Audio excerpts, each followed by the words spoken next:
Hello, welcome to the Metropolitan Elites, and we're all disgusting on our ivory tower, looking down on everyone from London, because obviously you can tell by our accents that's where we're from.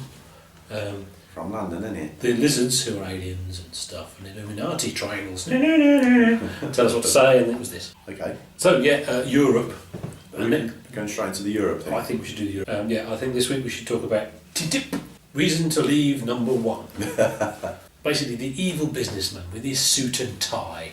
Him there, just destroying the innocents, normal people like us plebs, ruining everything with his suit and tie. Look at him there with his bowler hat. Basically, the EU is going to join the US into a super state. That's what it is, isn't it? Companies can just sue governments if they don't get their profits and their tax. Oh wait, that bit's true. Yeah, that's basically that's the plan.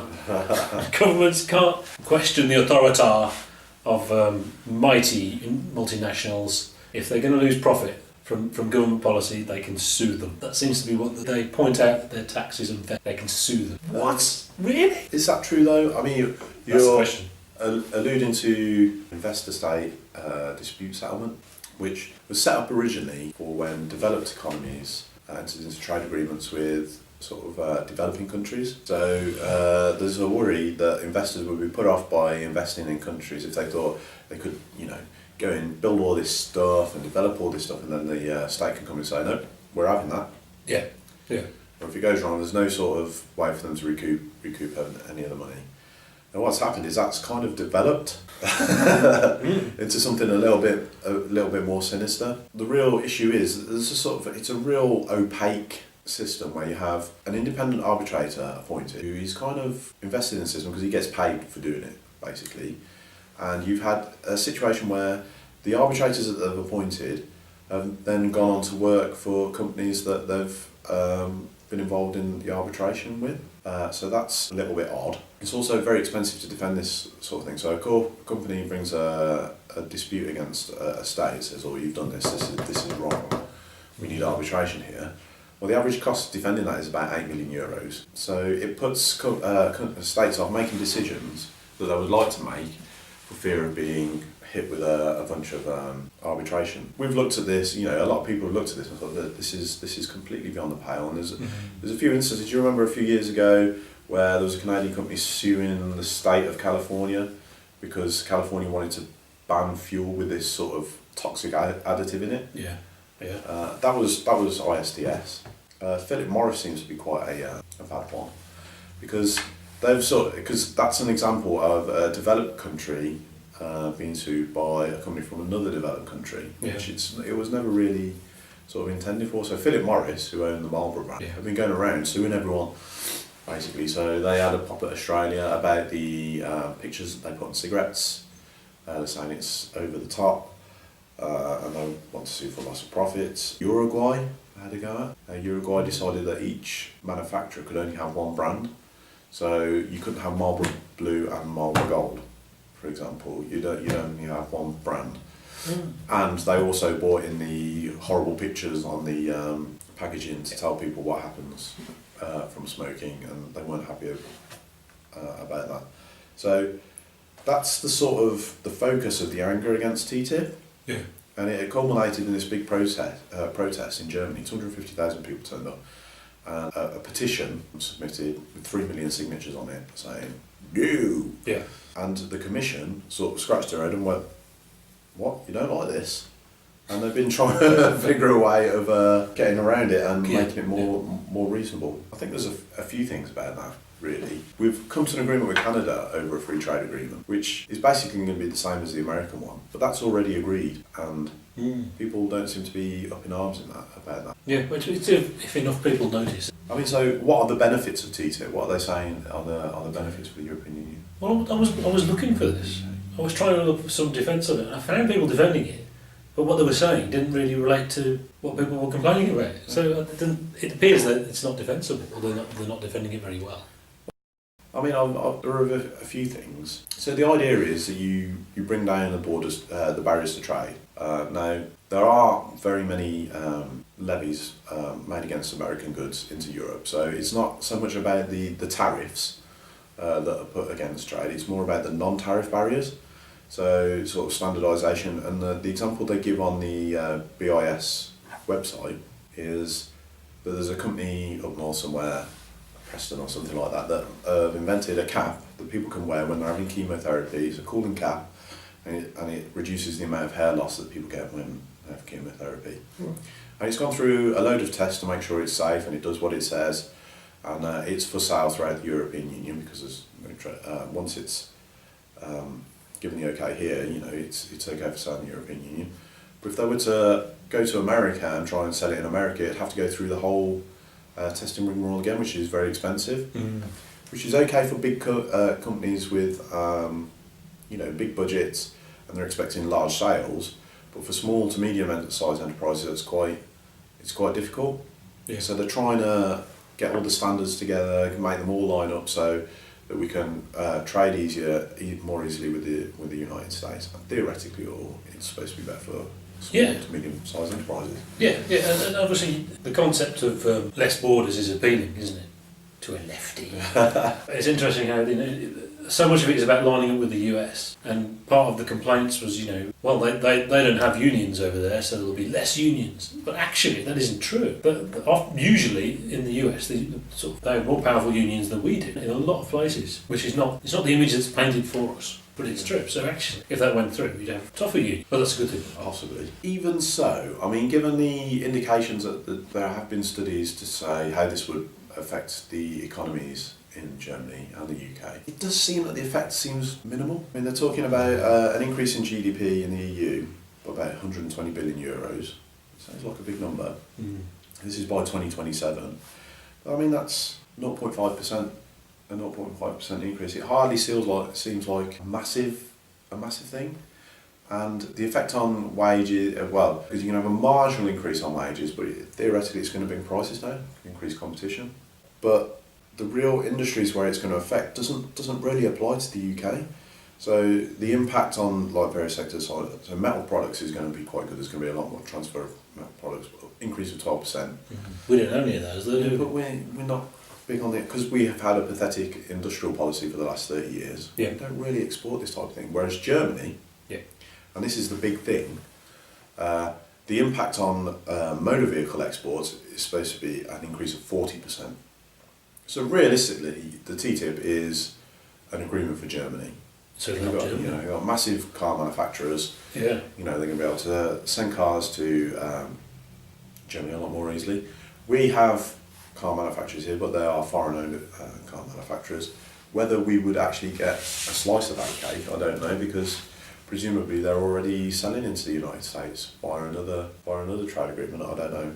So there's people who did the study for the European Union, for the UK. By 2027, they've estimated the benefit will be between 4 and 10 billion. Which again is more fry, isn't it? It is, yeah. Another thing is the stuff about banking regulations, which it's another area that's not explained properly, I think. Or I don't know enough about it, but it seems that lining up with US banking regulations, the US, compared to the UK, have tighter banking regulations since the crash. We're in a kind of a unique position in that they did some very clever, by luck really, spin, that we didn't have to have more banking regulations. And we sort of blame the people who weren't responsible for that and that kind of stuff. So we have quite light banking regulations, so we're more susceptible to another crash. And the US don't. But I don't know about the rest of Europe, whether they tightened or not, or how it relates to the US. Well, George Osborne was trying to get an opt-out on the new regulations that were being put in place to stop another crash. Mm-hmm. So the European Union is actively negotiating for tougher bank regulations. But the UK is actually fighting for the opposite. Which is disappointing. Face palm. Face palm, yeah. So yeah, the TTIP thing is interesting. There's one thing that's never mentioned, which I think is important in the whole TTIP debate. Everyone goes on about ISDS, which actually, having looked at the what they've put in the Canadian agreement for ISDS, it actually feels like it's a system that's in progress, and they've taken on board people's concerns, and they've tried to put something there to assuage it. So they're going to be a lot more open. The loser pays all the costs. Now, before, what would happen is if the company wasn't successful in prosecuting the state, that wasn't translated as a state win, therefore the prosecutor has to pay their legal costs.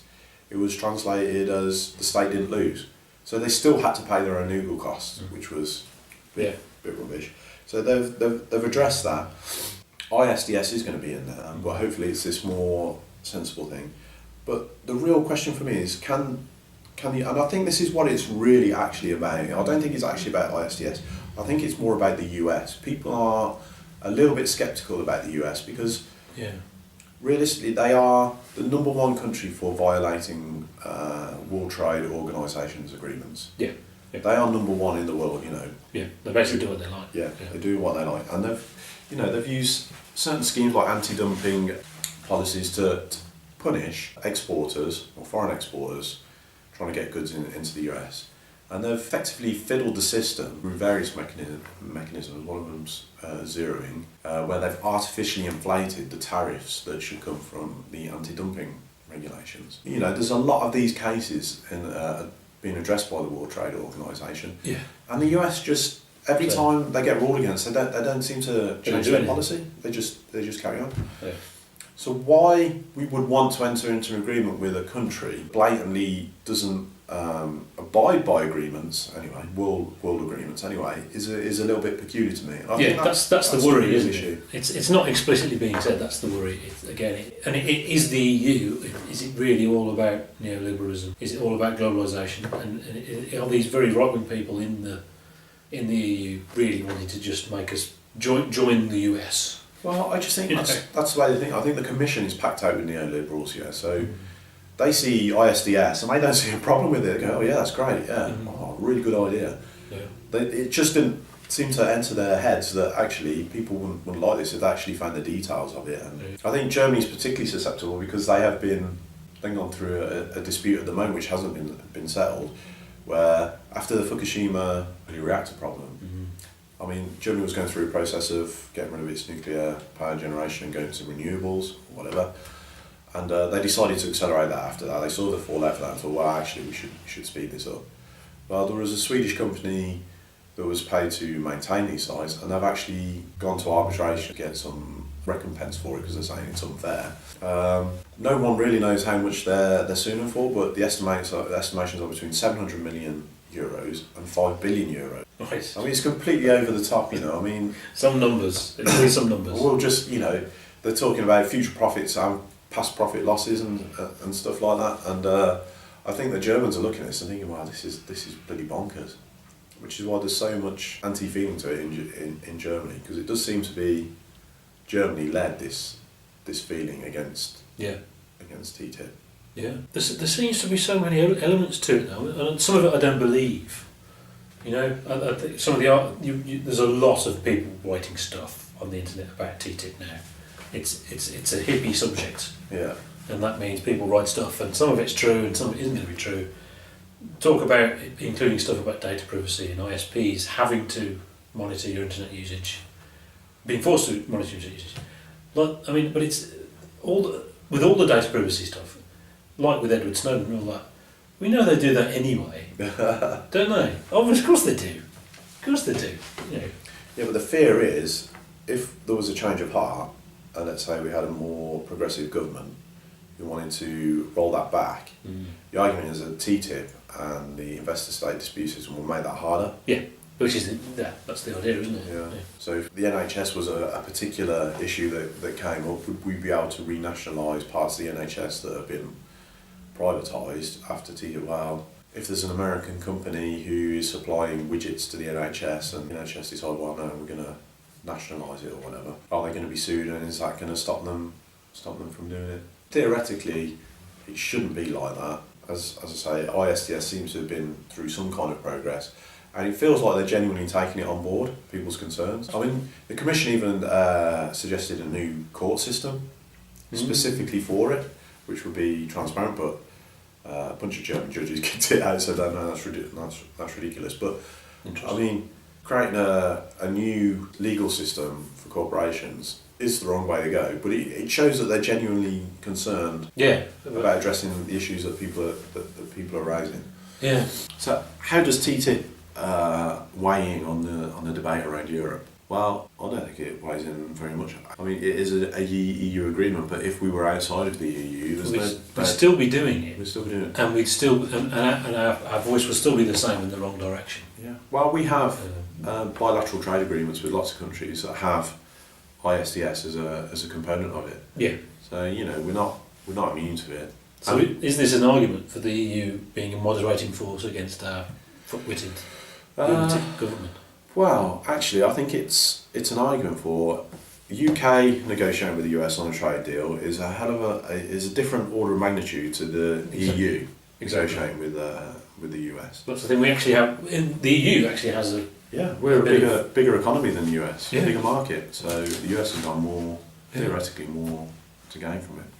And the existence of an economy that isn't China, that can sort of tip the balance with the US and moderate them in a non-extreme way, surely that's a good thing, isn't it? Because otherwise, do you imagine if there was no EU, it was the US and there was China, wouldn't that be a more dangerous world? Possibly, although you've got to remember that things are starting to look pretty different in America at the moment. We've got a presidential race going on, and I think... Yeah, I thought about this. I thought maybe it's time to call it. Maybe we'll do that in the next video. Yeah. Watch the space. Yeah. So actually, I mean, TTIP, I was very sceptical of TTIP. And then I did some research on it, and you found it's all a bit... I actually think it's a marginal effect to the UK. It seems quite a big issue for Germany. I think there's issues between France and the US, because the US are big into genetically modified crops. Yeah. And we don't have a bean for that in the EU, and that's really frustrated the Americans, and they want some redress on that. Well, that's a good example. I mean, there's no scientific evidence for anything being wrong with GM. No, but we just don't like it. We just, because it's bad. So there's an example of actually where that not having the restrictions is good. But I mean, the common agricultural policy is France's bit of the EU that they took to balance out Germany's industrial might. Because given the natural order of things, Germany's industrial strengths would throw the whole of Europe out of balance, and it would be the Federal Republic of Germany or something like that, effectively. Mm-hmm. So France wanted certain protection of their agricultural markets to offset that. With TTIP, that could potentially be put under threat. Yes, it could. But there we go. Yeah, I don't think TTIP is that relevant an issue to the EU referendum. I just think we would have to enter these agreements anyway, and they would be maybe very similar, or probably a little bit more punitive towards us. Mm-hmm. If we had to do that. There you go then. Right, that was TTIP. See you next week for another EU thing. What are we going to discuss next week? Well, I think we should do the flip side. Yeah, there's a lot of discussion about what would happen if we come out of the EU. What's the flip side? What's the potential for staying in the EU? What does that actually look like? Yeah, what will happen? Next 10 years, what's actually going to happen? We'll see you next week for that. Lizards will ring us up and tell us to lie about the EU once again. Blah, blah, blah. See you then. Bye.